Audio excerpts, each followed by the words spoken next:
আজকের পর্ব ঠিক রাজনীতি নয়, আবার রাজনীতির বাইরেও নয়। এমনই একটা পর্বে আমরা আলোচনা করব তাপস পালকে নিয়ে। বাংলা সিনেমা জগতের অন্যতম বিখ্যাত অভিনেতাদের মধ্যে তাপস পাল অন্যতম। তার কারণ তাপস পাল নিজের জীবনে প্রচুর সিনেমা করেছেন, যার মধ্যে রয়েছে অনেক কালজয়ী সিনেমা। দাদার কীর্তি, ভালোবাসা সহ প্রচুর সিনেমা আছে যা মানুষদের আনন্দ দিয়েছে। অভিনেতা হিসাবে তাপস পাল ছিলেন সুপ্রতিষ্ঠিত এবং তার খ্যাতি ছিল গোটা বাংলা জোড়া। এমনকি তিনি হিন্দি, উড়িয়া ছবিও করেছিলেন। এই তাপস পালই ফিল্ম জগতে সাফল্য পাওয়ার পরে রাজনীতির ময়দানে অবতীর্ণ হন। তৃণমূল কংগ্রেসের প্রতীকে তিনি প্রথমবারের জন্য 2001 সালের বিধানসভা নির্বাচনে লড়াই করেন আলিপুর থেকে, এবং প্রথমবার লড়াই করতে নেমেই তিনি সিপিএম এর ক্যান্ডিডেটকে হারিয়ে দিয়ে বিধানসভার বিধায়ক নির্বাচিত হন তৃণমূল কংগ্রেসের প্রতীকে। দাদার কীর্তির তাপস পাল দিদির ওপর ভরসা রেখেছিলেন। দিদি অর্থাৎ মমতা বন্দ্যোপাধ্যায়ও তাপস পালের ওপর ভরসা রেখে তাপস পালকে ভোট যুদ্ধে অবতীর্ণ করেছিলেন। দিদির ভরসা তাপস পাল ভাঙেননি, তাপস পাল ভোট যুদ্ধে জয়ী হয়েছিলেন। 2001 থেকে 2006 পর্যন্ত তাপস পাল বিধায়ক ছিলেন। 2006 বিধানসভায় তৃণমূল কংগ্রেসের প্রতীকে তিনি আবার লড়েন এবং আবার জয়ী হন, অর্থাৎ তিনি তৃণমূল কংগ্রেসের প্রতীকে দ্বিতীয়বারের জন্য বিধায়ক মনোনীত হন। এরপরে আসে 2009 সালের লোকসভা ভোট। 2009 সালে তাপস পাল কৃষ্ণনগর কেন্দ্র থেকে তৃণমূল কংগ্রেসের প্রতীকে লড়াই করেন এবং সিপিএম এর জ্যোতির্ময়ী শিকদারকে পরাজিত করে সাংসদ নির্বাচিত হন। 2009 পরে 2014 সালেও তাপস পাল কৃষ্ণনগর থেকে তৃণমূল কংগ্রেসের প্রতীকে সাংসদ নির্বাচিত হন। কিন্তু তাল কাটে এর পরেই রোজভ্যালি চিটফান্ড কাণ্ডে নাম জড়ায় তাপস পালের। সিবিআই তাকে গ্রেপ্তার করে 2016 সালের ডিসেম্বর মাসে। প্রায় 13 মাস জেল খেটেছিলেন তাপস পাল। 2018 সালে জেল থেকে ছাড়া পান। উড়িষ্যায় ভুবনেশ্বরে জেল থেকে ছাড়া পাওয়ার পরে তিনি হাসপাতালে ভর্তি হন। অসুস্থ হয়ে পড়েছিলেন। 13 মাস জেল খাটার পরে বিভিন্ন রোগ তার শরীরে বাসা বেঁধেছিল। অসুস্থ হয়ে পড়েছিলেন তাপস পাল। তারপরে তিনি কলকাতায় ফেরেন এবং 2020 সালে মাত্র 61 বছর বয়সে একজন দক্ষ অভিনেতা এবং একজন রাজনীতিবিদের জীবনাবসান ঘটে। তাপস পাল যখন ছাড়া পান তখন তিনি মুমূর্ষু, হাঁটার ক্ষমতাটিও তার ছিল না। হাসপাতালে বসে তিনি বাংলার এক প্রথম সারির সংবাদ মাধ্যমকে নিজের বক্তব্য জানিয়েছিলেন। বক্তব্য জানাতে জানাতে কেঁদে ফেলেছিলেন তাপস পাল। ঠিক কি বলেছিলেন একবার শুনি। খুব ভালো নেই, 13 মাস ছিলাম এখানে, দাঁড়াতে কষ্ট হচ্ছে, কোমরে ব্যথা। আপনার লিস্ট দেখলে বুঝতে পারবেন কত রোগ আমার আছে। আমার উপরে নার্ভ, 3টে নার্ভ নষ্ট হয়ে গেছে, তো সমস্যা আছে। আমি যদি বলি ভালো আছি, that will be the wrong, and that is the wrong answer. আমি সকাল থেকে উঠে তখন দাঁড়িয়েছি, from my waist প্রচন্ড পেন হচ্ছে, দাঁড়াতে পারছি না ঠিক মতো, কষ্ট হয়, কষ্ট হচ্ছে। তারপর 13 মাস একটা ঘরের মধ্যে রয়েছি, সেটার কষ্ট তো বুঝতে পারছেন।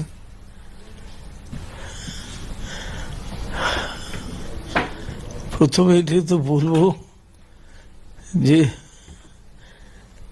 কলকাতায় ফিরে যাচ্ছি, আনন্দ হচ্ছে, বাড়িতে যাচ্ছি, ভালো লাগছে।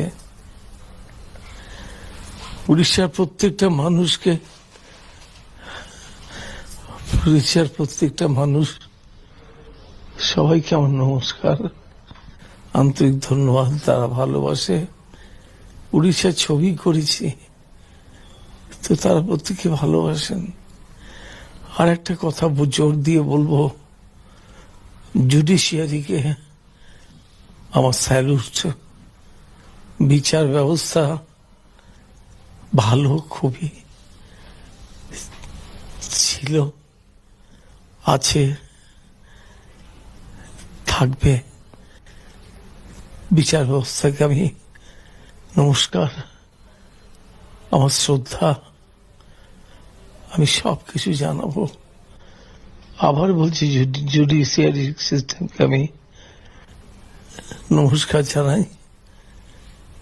আমার ধন্যবাদ জানানোটা ভুল, আমি তাদেরকে শ্রদ্ধা করি। আমি ফিরে যাচ্ছি মানুষের কাছে।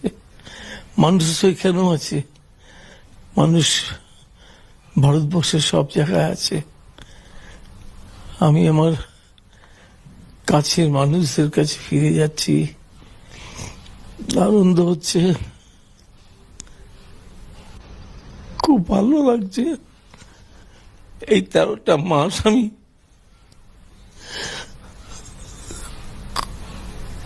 কষ্ট পেয়েছি, মানে একটা জায়গায় বন্দী হয়েছিলাম। তো আজকে ফিরে যাব, আজকে না কালকে ফিরে যাব। তাদেরকে আমার নমস্কার, আন্তরিক ভালোবাসা। শুনলাম তাপস পাল ঠিক কি বলেছিলেন, দেখতেও খারাপ লাগলো ভিডিওটা। তার কারণ একজন জলজ্যান্ত তরতাজা মানুষকে আমরা দেখে এসেছি, তার এই রকম দৃশ্য আমরা স্বপ্নেও ভাবিনি কেউ দেখব। তাপস পালকে সিবিআই গ্রেপ্তার করেছিল, গ্রেপ্তারের পরেই তাপস পালের এই রকম অবস্থা। অর্থাৎ বলাই যায় যে তাপস পাল যখন হাজতবাস করছিলেন বা জেলে ছিলেন, তখনই তাপস পালের শরীরের অবস্থার অবনতি ঘটে।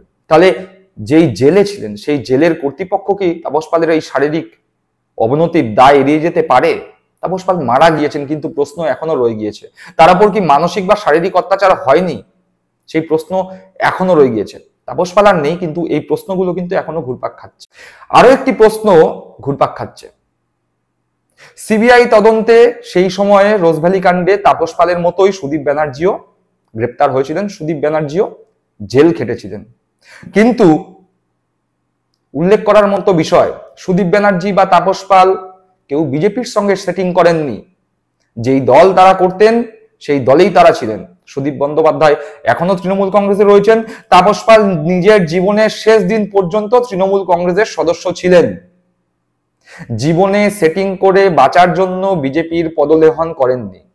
অথচ ভেবে দেখুন, আমরা নারদা কাণ্ডের ভিডিও দেখেছিলাম, শুভেন্দু অধিকারীর ভিডিও দেখেছিলাম, যেখানে দেখা গিয়েছিল শুভেন্দু অধিকারী পেপারের মধ্যে মুড়ে টাকা নিচ্ছেন, আমরা সবাই দেখেছি। এমনকি বিজেপির ইউটিউব চ্যানেলে দেখানো হয়েছিল, প্রেস কনফারেন্স করে বিজেপি পার্টি অফিসেও দেখানো হয়েছিল। বিজেপির বড় বড় নেতারা সেই ভিডিও শেয়ার করেছিলেন, বলেছিলেন শুভেন্দু অধিকারীর টাকা নেওয়ার কথা। কিন্তু ভেবে দেখুন, শুভেন্দু অধিকারী তারপরে বিজেপিতে গেল, বিজেপিতে যাওয়ার পরে বিজেপির ওয়েবসাইট থেকে অর্থাৎ ফেসবুক থেকে শুভেন্দু অধিকারীর সেই ভিডিও ডিলিট হয়ে গেল। এমনকি কোনো এক অজানা কারণে ইউটিউবে যদি আপনি শুভেন্দু অধিকারীর কাগজ মুড়ে টাকা নেওয়ার ভিডিও সার্চ করেন, খুঁজে পাবেন না, পেলেও খুব কষ্ট করে খুঁজে পেতে হবে। আমরা সার্চ করে পাইনি। তার কারণ শুভেন্দু অধিকারী বিজেপির সঙ্গে সেটিং করে ফেলেছিলেন। যারা সেটিং করেননি তারা জানতো তারা নির্দোষ, যারা সেটিং করেননি তারা বিশ্বাস করত আইনের ওপর, তারা বিশ্বাস করত নিজেদের ওপর, তারা বিশ্বাস করত নিজেদের সততার ওপর। তারা জানতো যে আমার সেটিং করার প্রয়োজন নেই, তার কারণ আমি নির্দোষ। সেটিং তারাই করেছে, দল তারাই চেঞ্জ করেছে, যারা জানে আমরা দোষী, তদন্ত হলে আমার দোষ প্রমাণিত হবে, আমাকে গ্রেপ্তার হতে হবে। এই চিন্তা যাদের মাথায় ঘুরতো তারাই সেটিং করেছিল, তারাই দল পরিবর্তন করেছিল, যাদের মধ্যে অন্যতম শুভেন্দু অধিকারী। তাপস পালের শেষ কথাগুলো শুনলেন, বুকটা ভার হয়ে আসছিল না, মনটা খারাপ হচ্ছিল না, চোখের কোনায় জল চিকচিক করছিল না, কষ্ট হচ্ছিল না? আজকে তাপস পাল রোজভ্যালি কাণ্ডের জন্য জেল খেটে 13 মাস জেল খেটে অসুস্থ শরীর নিয়ে ফিরলো, ফেরার পরে সেই মানুষটি আর সাধারণ জীবনযাপন করতে পারলো না। মাত্র 61 বছর বয়সে তার অকাল প্রয়াণ ঘটল। তাপস পালের এই মৃত্যুর দায় কে নেবে? এই মৃত্যুর দায়, তাপস পালের যে অকাল মৃত্যু হলো তার দায় কি এড়িয়ে যেতে পারে বিজেপি? তাপস পালের বিরুদ্ধে কি কিছু প্রমাণ করতে পেরেছে এখনো পর্যন্ত তদন্ত? যদি প্রমাণ করতে পারতো তাহলে তাপস পালকে 13 মাস পরে ছাড়লো কেন? আর যেখানে দেখা যাচ্ছে শুভেন্দু অধিকারী নিজের হাতে পেপারে মুড়ে টাকা নিচ্ছে নারদা কাণ্ডে, সেখানে শুভেন্দু অধিকারী ড্যাং ড্যাং করে বাইরে ঘুরে বেড়াচ্ছে, মুখে বড় বড় কথা বলছে, একে জেলে ভরে দেবো, তাকে জেলে ভরে দেবো, ইডি লাগিয়ে দেবো, সিবিআই লাগিয়ে দেবো। কেন? ইডি সিবিআই কি মামাবাড়ির মোয়া? ইডি সিবিআই তোমাদের সম্পত্তি। অবশ্য ইডি সিবিআই কে তো বিজেপি নিজেদের সম্পত্তি মনে করে রেখেছে। বিজেপি অনেক দলের কাছে অফার পাঠাচ্ছে, অনেক নেতা মন্ত্রীর কাছে অফার পাঠাচ্ছে, যারা সেই অফার মেনে নিচ্ছে না তাদের বিরুদ্ধেই ইডি সিবিআই লাগিয়ে দাও। ভাবখানা ঠিক এরকম, হয় আমার দলে যোগদান করো, আমার সঙ্গী হও, না হলে জেলের ভাত খাও। শুভেন্দু অধিকারী, আপনি কি এই ভয়টাই পেয়েছিলেন? প্রত্যেকটা মানুষ জানে আপনি কতটা অসৎ। প্রত্যেকটা মানুষ এও জানে যে নিজের পিঠ বাঁচানোর জন্য কিভাবে তৃণমূল কংগ্রেসের সঙ্গে গদ্দারি করে, তৃণমূল কংগ্রেসের নেতা মন্ত্রীদের ভাঙানোর চেষ্টা করে বিজেপিতে জয়েন করেছিলেন। মানুষ সে কথা ভুলে যায়নি। মানুষ মুখের ওপর জবাব দিয়েছে 2021 সালে, 2024 সালে। কথায় কথায় আপনি বলেন মুখ্যমন্ত্রীকে হারিয়েছি, ওদের নেত্রীকে হারিয়েছি। কিভাবে হারিয়েছিলেন? কারেন্ট কেন গেছিল? লোডশেডিং কেন হয়েছিল? কি ঘটেছিল সেদিন? কেন কারেন্ট অফ করতে হয়েছিল? যখন সংবাদ মাধ্যমগুলোয় দেখিয়ে দিল জয়ী মমতা বন্দ্যোপাধ্যায়, তারপরে লোডশেডিং হলো, আর তার কিছুক্ষণ পরেই দেখালো শুভেন্দু অধিকারী জয়ী 1956 ভোটে। কি ঘটেছিল শুভেন্দু বাবু? বলতে তো হবে আপনাকে। যদি আপনি না বলেন, নাই বলতে পারেন, কিন্তু বাংলার মানুষ কথা বলেছে ভোট বক্সে। 2021-এও বলেছে, 2024-এও বলেছে, পঞ্চায়েত পৌরসভার সমস্ত নির্বাচনে বাংলার মানুষ কথা বলেছে। কথা বলেছে আপনার বিরুদ্ধে, কথা বলেছে আপনার দল বিজেপির বিরুদ্ধে, কথা বলেছে সিপিএম এর বিরুদ্ধে। চিন্তা নেই। কিছুদিন আগে উপনির্বাচন হলো বাংলায় 6টি বিধানসভা কেন্দ্রে। নিশ্চিন্তে থাকুন, বাংলার মানুষ এবারেও আপনার বিরুদ্ধে, আপনার দলের বিরুদ্ধে, আপনাদের দলের মিথ্যে কথা, ফেক নিউজ, দ্বিচারিতার বিরুদ্ধেই নিজেদের মতামত ভোট বক্সে জানিয়ে এসেছেন। এই বিষয়ে বাংলার মানুষরা নিশ্চিত আছে। দর্শক বন্ধুরা, আপনারা কি মনে করেন তাপস পালের এই পরিণতির জন্য কে দায়ী, কারা দায়ী? যারা দায়ী তারা কি এই দায় এড়িয়ে যেতে পারে? আপনাদের সুচিন্তিত মতামত কমেন্ট বক্সে জানাবেন। ভালো থাকবেন, সুস্থ থাকবেন। জয় হিন্দ, বন্দে মাতরম।